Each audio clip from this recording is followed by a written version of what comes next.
ntoya y'ukuntu watredinga y'ukuntu watredinga boom and crash mu buryo bwo gukora analyze mu buryo bugezweho, dore ko ari ikintu abenshi bakunze kugora cyangwa se gikunze kubagora, ugasanga umuntu apfa kwinjira mu isoko gusa atabanje gukora analyze ngo amenye ngo ese isoko agiye kwinjiramo muri uwo mwanya rihagaze gute, rigeze hehe. Hano ngiye kwifashisha trading via derive kuvuga ngo kugira ngo ibashe kugira kubitwereka neza. For example, ahangaha ndi muri crash igihumbi.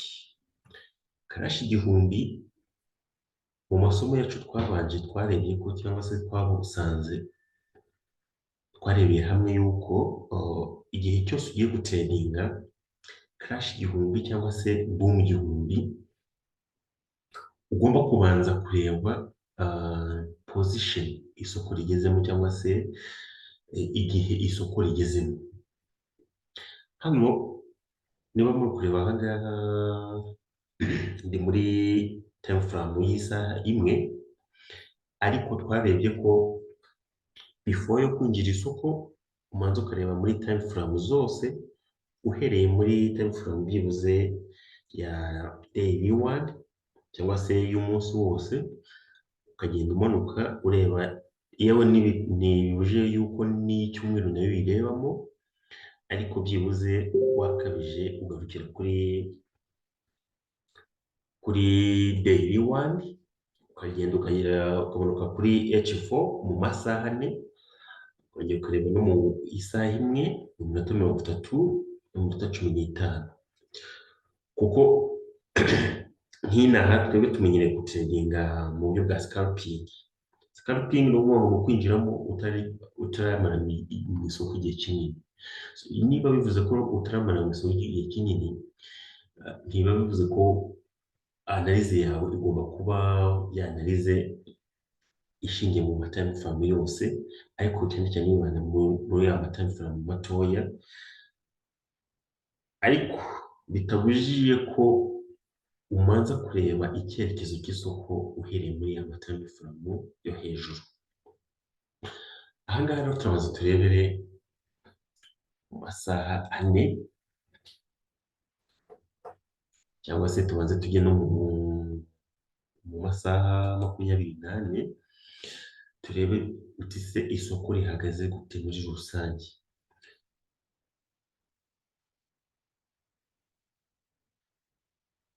So uko isoko riba riri kutwereka rihagaze ahangaha mu masaha 24, ni uko ryahoze riri downtrend cyangwa se nuko rimaze igihe muri downtrend, ariko aka kanya rikaba ryibuze ryageze kuri support.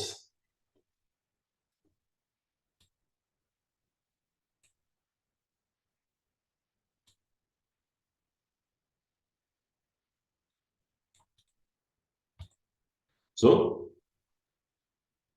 umaze kurebona icyerekezo hano ngaha muri time frame y'umunsi, twigarukira muri ya time frame y'amasaha ane kugira ngo turebe uko naho ihagaze, ko mu masaha ane nababwiye ko byibuze ariho utangira kubona ishusho. Uvuga ngo impamvu utatinda mu munsi, impamvu utatinda hano mu masaha 24, mu masaha 24 buriya tuba turi kureba izi candles, akenshi nizo tubanza kwibandaho, kuko ni ukuvuga ngo iyi candle imara umunsi nk'izi ngizi ebyiri zino ebyiri za seri z'umutuku mukunda zabanje, ni ukuvuga ngo zimaze iminsi 3, kuko nababwiye ko candle y'umunsi itangira ari uko umunsi urangiye, akongera agatangira indi candlestick. Uvuga ngo iki kiganiro niba gikoze aka kanya saa 9 z'umugoroba, uvuga ngo indi candlestick iratangira mu kanya saa 8 z'ijoro. nibwo candlestick y'umunsi itangira. So usange ni ukuvuga ngo aha ngaha ntabwo wakwiye kuhatindaho cyane, ahubwo wowe ureba muri candle y'umunsi ukareba se uyu munsi isoko ryiriwe muri herani. So nk'aha ngaha navuga ngo ryiriwe muri rani ya uptrend kuko aka kanya turi muri candlestick ya buy cyangwa se ya uptrend, ariko impamvu ntayitindamo nk'uko nabibabwiye ni ukuvuga ngo muri iyi kado y'umunsi mune mumaze kubona ishusho cyangwa se tumaze kubona ishusho y'uko kado y'umunsi iri muri uptrend, ubwo mpita nigira muri ya time frame yo hasi H4 cyane cyane nkajya kureba uko bihagaze. So mu masaha ane rero nabo uvuga ngo buri uko amasaha ane ashize hatangira indi candlestick. Uvuga ngo candlestick y'amasaha ane kuva mu gitondo, kuva saa munani z'ijoro kugeza izindi saa munani z'ijoro haba haciyemo byibuze ama candlestick y'amasaha ane ageze muri, naza kuyabona neza ntababeshya, ariko nzi ko ntabwo arenze, niba ari menshi ni ama candlestick ane cyangwa atanu, niba atari atandatu gutyo, ariko ubwo ngiye gukorera analyse aha ngaha. Ni ukuvuga ngo analyse ngiye gukorera muri iyi time frame y'amasaha ane iteye gute. First of all ushobora kuza gahera aha ngaha. Icya mbere nababwiye ko iyo ugiye gukora analyse ukurikiza action y'aho isoko ryajya rikorera action runaka, rijya muri sell cyangwa se rijya muri buy, ariko ukurikije icyo twita high levels na low levels. So kuri high levels cyangwa se high low level cyangwa se high level turakurikiza ni izi ngizi, kanze ngende ziselectinga kugira ngo buri wese azirebe.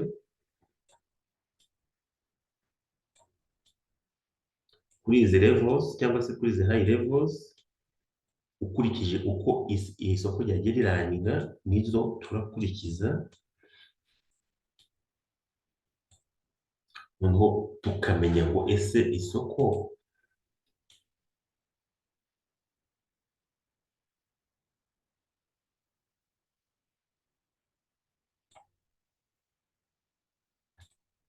muri aya masaha ane riraduha iyihe shusho.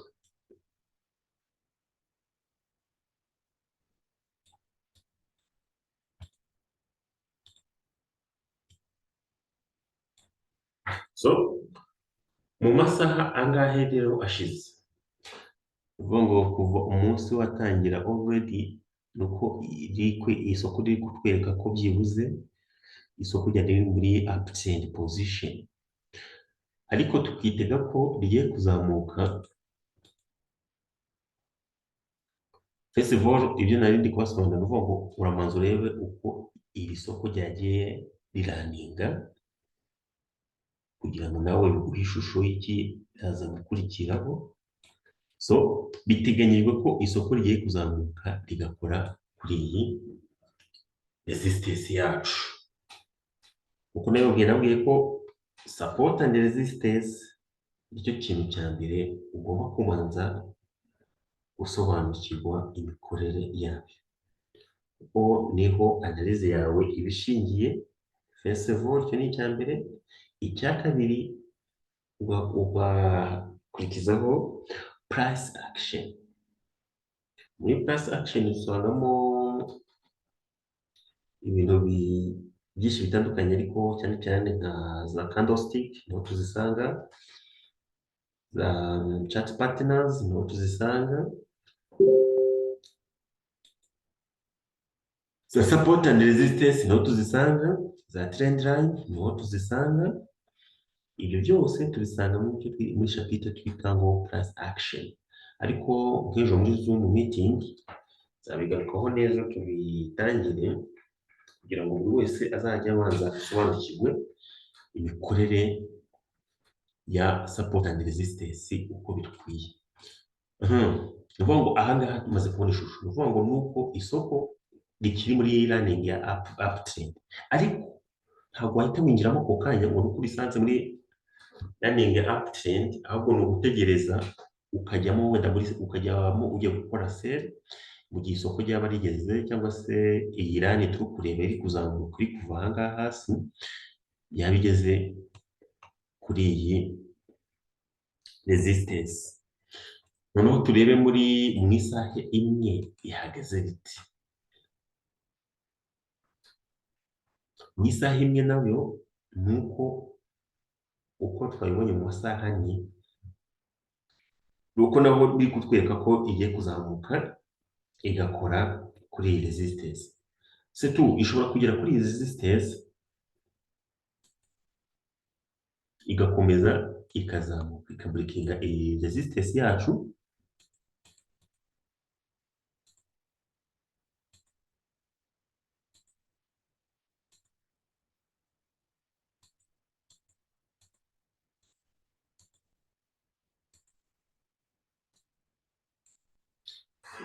sorry,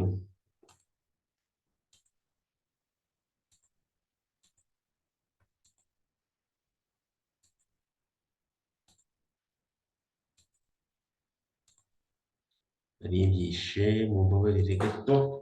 Ni ukuvuga ngo ishobora kugera kuri iyi resistance yacu igasa nk'ibreakingaho gatoya, ikagaruka gukora icyo twita latest,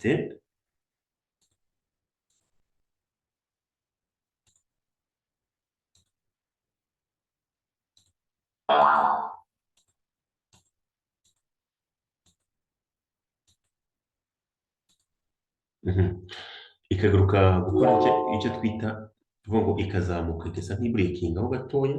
Ni ukubyitega kuko impamvu bivuga gutyo ni uko imaze igihe iri muri downtrend position. Aha ngaha rero bishobora kuza kuba ariho ishobora kuza guhita izamukira, kandi icyatuma bishingiraho ni uko muri ya time frame y'umunsi y'amasaha 24 ni uko twasanze byibuze yageze kuri support. Uvuga ngo aka kantu nako karakota support. Mvuga ni uko hano habereye action, naho ariho kugaragara ko ariho hagiye kubera action. Ni ukuvuga ngo iyo bimeze gutya rero ni uko umuntu ahita ateganya ko isoko rishobora guhita rizamuka, nubwo ritazamuka ngo rigere kuri iyi action yindi yano hejuru,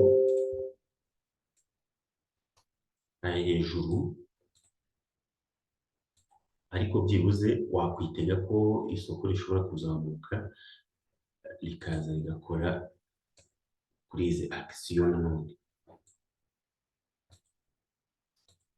So ibyo ni ibintu byose uba ugomba gukora cyangwa kwitega igihe uri gukora analyse yawe.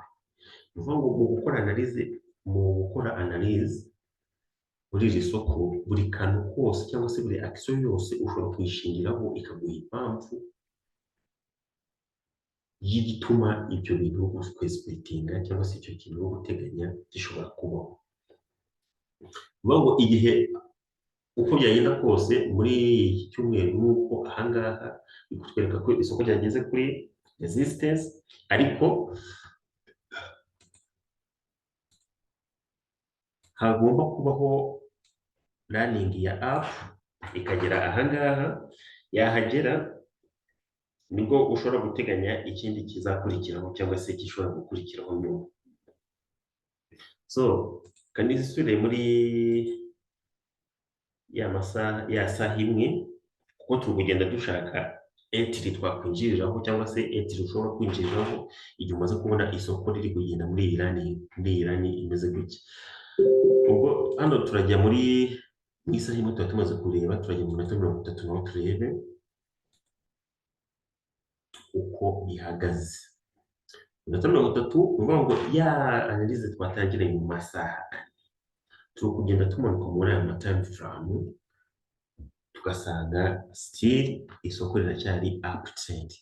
Twamanuka muri 15 minutes naho tugasanga ko isoko riri muri cyari muri ya rari twari turi guteganya.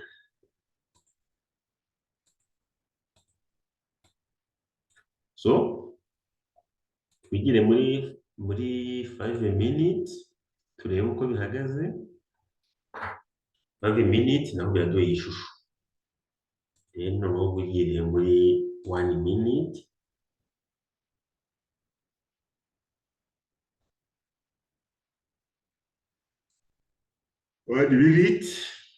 Ho ntabwo byagaragara, ariko icyiza cy'ingenzi ni uko wamaze kubona rani ya market yawe uko iba iri kuraninga cyangwa se iba iri kugenda.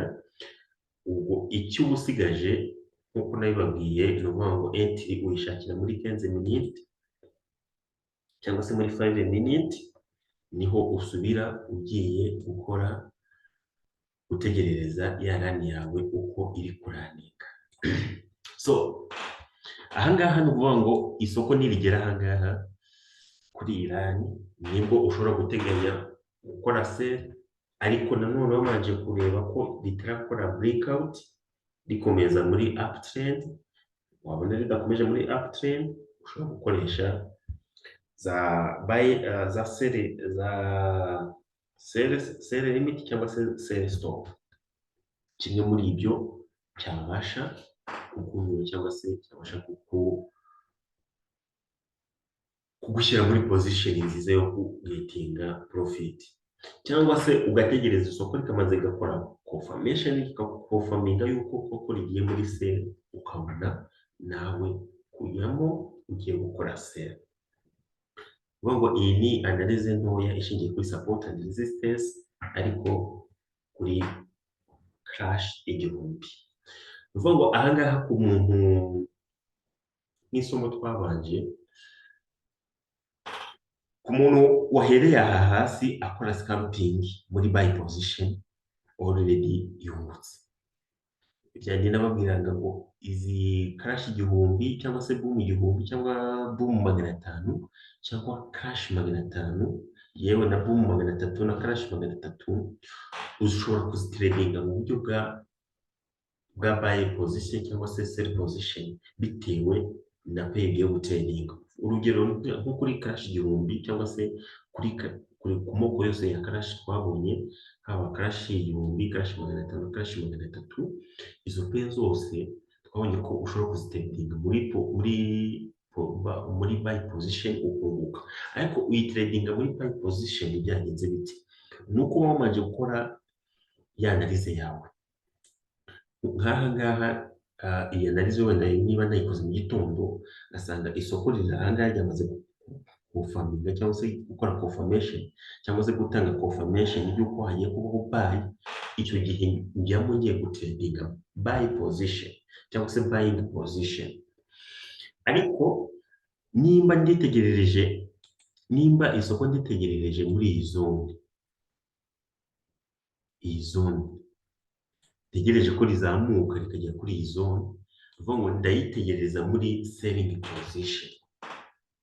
Uvuga ngo muri buying position twabonye ko ari ukujyamo ugiye gutradinga twa dukandozi dutoya, ariko nitegereza muri iyi zone ya resistance ndayitegereza muri selling position, ubwo ndajyamo ugiye gutradinga spike.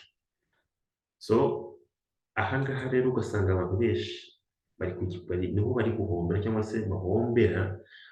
Umuntu agapfa kwinjiramo kuvuga ati ngiye gukora scalping wenda y'udukandles tungahe, za spike ziza zihutiranye cyangwa se zikurikirana ziramuhombesha cyangwa se ziramukubise, ugasanga arahombye, kapitali yose yize ihomba. Icyo kintu bitamenye kugitandukanya niho bya bihombo bya hato na hato usanga biri kuva. Ariko wamanje gukora analyse yawe ukabanza kureba isoko market positioning, biragufasha cyane kumenya amerekezo uraza gutredingamo cyangwa se uraza kwinjiramo muri trading yawe. So nitujya muri 1 minute turaza kubibona neza. 1 minute turasanga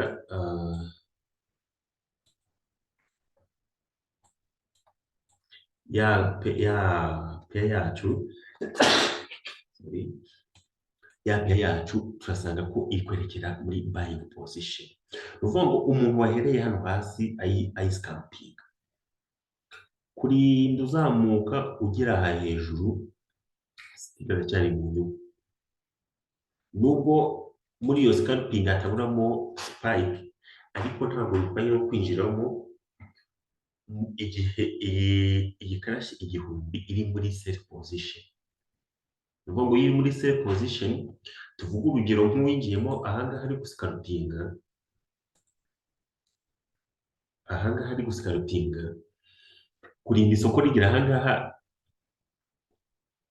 kurinda isoko rigera aha hasi, akinjiramo atabanje kureba gukora analyse nk'iriya tumaze gukora, ashobora kuba yahombye cyangwa se izi spike zishobora kuba zamuhombeje, zavuye ahangaha zikagera aha, zishobora kuba zamuhombeje. Ati gute? ni uko ziza uko zishakiye, ariko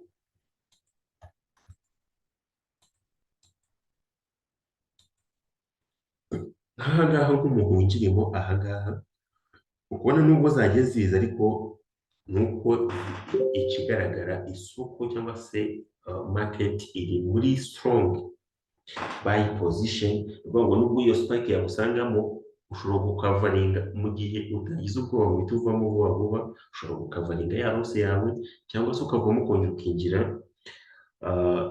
ya spike zimaze gusa n'izigabanyuka. Ibyo ni ikintu buri wese azajya abanza akarebaho kugira ngo atazajya ahura n'iyo effect runaka igihe ari gutredinga uburyo bwa scalping.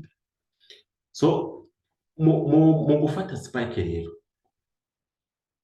inzira ya mbere twabonye yo gufata spike cyangwa se gutredinga ziriya spike ni ukugendera kuri izi support and resistance. Niyo nzira ya mbere yo kugira ngo ugetinge inyungu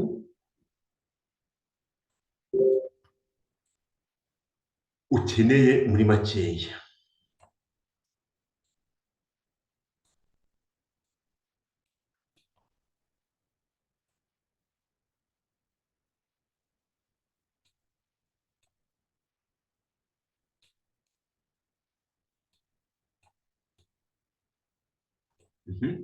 Ngo inzira ya mbere ni ugutegereza yo gutredinga ziriya spike cyangwa se trade small candles, ni uko ugendera kuri support and resistance cyangwa se kuri analyze yawe isoko, wamaze kureba direction za market ugiye gukwinjiramo cyangwa se ugiye gutredingamo.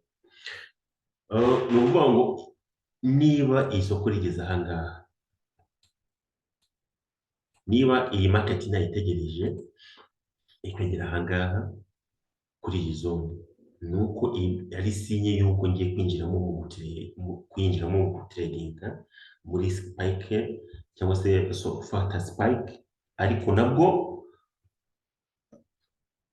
ugatredingira kuri daily plan cyangwa se plan yawe uba ukeneye kubona uwo munsi cyangwa se kubetinga uwo munsi. Kuko nanone burya twarebye ko muri amasomo yashize babonye ko iyo utari gutredingira kuri plan cyangwa se kuri daily target, plan wihaye bitewe na capital ufite, ushobora gusanga uwo munsi ucyuye loss kandi iturutse kuta managinga ya risk yawe cyangwa se kudakora protect ya capital yawe. Igishoro cya mbere muri business ni capital, nta kindi kintu runaka. Ni ukuvuga ngo capital niyo ukeneye mbere na mbere igihe uzaba ugiye kwinjira mu isoko, kumanaginga cyangwa se guprotectinga capital yawe nicyo gishoro cya mbere cyangwa se niyo win ya mbere muri uyu mwuga. igihe uzaba utamenye kuyiprotectinga, umenye ngo daily target yawe nangahe uwo munsi, lose udagomba kurenza uwo munsi nangahe, icyo gihe uyu mwuga navuga ngo ntabwo azaba ari uwawe. Navuga ngo ntabwo ari wowe wagenewe kuwukora, ariko gake gake n'uburyo ugenda ubishyira ku murongo, umenya ngo ukeneye angahe bitewe na kapitali yawe, ukeneye guhomba angahe bitewe na kapitali yawe, icyo gihe inyungu uzazibona kandi uzatera imbere muri uyu mwuga. So murakoze cyane, ejo nzabaha indi video igaruka kuri boom 1000 na boom 500, tureba uburyo nazo ushobora kuzanarayizinga igihe ugiye kwinjira muri market yawe. Thank you.